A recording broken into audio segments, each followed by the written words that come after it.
नमस्कार. पुन्हा एकदा तुम्हा सगळ्यांचं स्वागत अमृता ब्लॉग्स मध्ये. तुम्ही सगळे कसे आहात आणि माझ्या कविता, गोष्टी, कथा ऐकताय ना? ऐकणारच, मला त्याची खात्री आहे. कारण रोज एखादं पुस्तक, एखादी कविता वाचणं हे किंवा ऐकणं हे सुद्धा खूप छान वाटतं आणि दिवसाची सुरुवात किंवा दिवसाचा शेवट एका कथेने किंवा एखाद्या कवितेने झाला तर आपला दिवस खूप छान जातो. असं म्हटलेलंच आहे की वाचाल तर वाचाल. त्यामुळे दर दिवशी एकतरी कविता किंवा कथा ऐकून आपला दिवस सार्थकी लावणं हे महत्वाचं आहे. आणि त्यासाठीच चॅनेलला सबस्क्राईब करणं हे सुद्धा तितकंच महत्वाचं आहे. तर चला, आज मी पुन्हा एकदा घेऊन आलेली आहे एक छानशी कविता. माधुरी जोशी म्हणजेच माधुरी मावशी हिचीच पुढची कविता आहे, भावमेघ मधलीच. तिच्या या कविता एवढ्या छान छान आहेत की वाचल्याशिवाय आणि तुम्हाला ऐकवल्याशिवाय मला चैन पडत नाही. खूप छान कविता आहेत आणि कुठल्याही गोष्टीवर, कुठल्याही विषयावर ती एवढ्या छान आणि सुंदर प्रकारे कविता करते ना की ऐकतच राहाव्याशी वाटतात. तर आज सुद्धा एक अशी वेगळी छानशी कविता आहे. म्हणजे आपण विचार सुद्धा करू शकत नाही की अशा ह्या गोष्टीवर सुद्धा कविता होऊ शकते. तर एखादी बाग असते त्याच्यावर किंवा त्यातल्या सगळ्या झाडांवर तिथलं वर्णन केलेलं आहे ह्या कवितेत माधुरी मावशीने.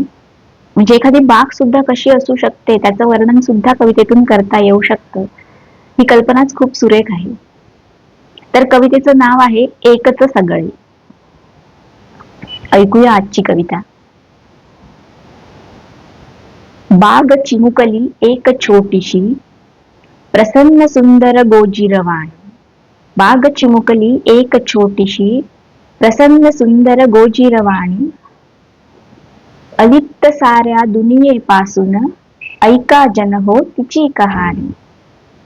अलिप्त साऱ्या दुनियेपासून, ऐका जन हो तिची कहाणी.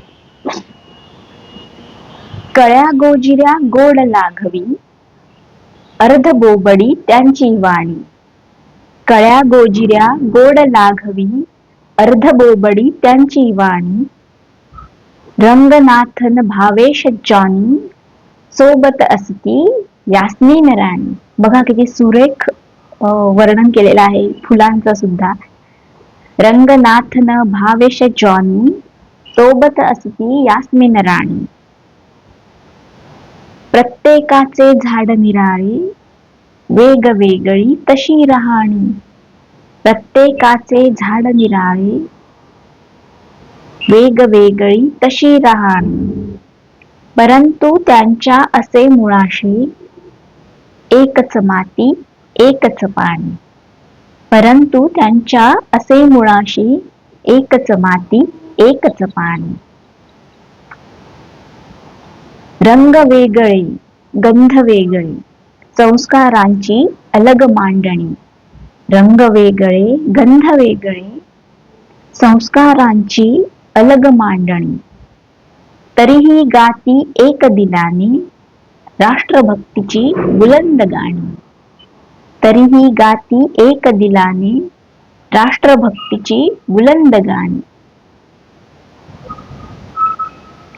फूल कुठले प्रांत कोणता, उगा कशाला विभागणी. फूल कुठले प्रांत कोणता, उगा कशाला विभागणी. त्याहून असती प्रियतयांना, परस्परांची खाऊ खेळणी. त्याहून असती प्रियतयांना, परस्परांची खाऊ खेळणी. कधीतरी मग ऋतू बहरतो, कुणा फुलाच्या दारी अंगणी.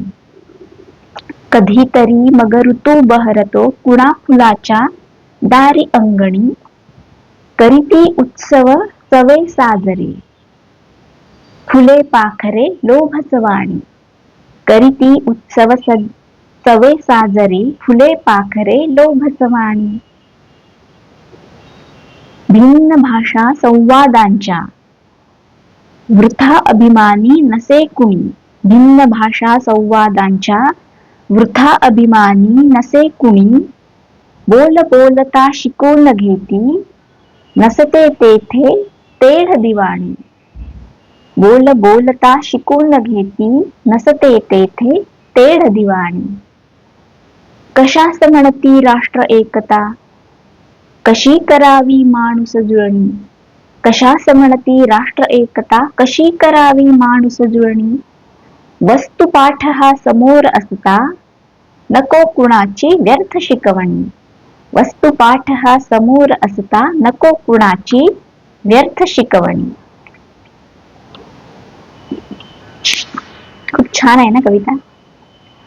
म्हणजे आपण सगळे एकच आहोत हे एका बागेतल्या सुंदर वर्णनावरून किंवा उदाहरणावरून तिने या कवितेत सांगितलेलं आहे. पण ते सांगताना सुद्धा कुठल्या पद्धतीने सांगितलेलं आहे ते महत्वाचं आहे आणि अशा प्रकारे सांगितल्यावर कुणालाही ते पटेलच आणि कुणालाही ते आवडेलच. राष्ट्रभक्ती किती महत्वाची आहे किंवा आपण सगळे एक आहोत, भिन्न भाषा असू शकतात परंतु आपण सगळेच एक आहोत हे सांगण्यासाठी तिने जे वर्णन केलेलं आहे ते खूपच सुंदर आणि लोभसवाणा आहे तिच्या कवितेसारखंच आणि तिच्या शब्दांसारखंच. हो की नाही? तुम्हाला पण ही कविता आवडली असेल तर कमेंट करून मला नक्की सांगा. आणि अशाच छान छान कविता ऐकण्यासाठी चॅनेलला सबस्क्राईब करायला विसरू नका. आपण भेटूया पुढच्या एका व्हिडिओमध्ये पुढच्या कवितेसोबत. तोपर्यंत काळजी घ्या.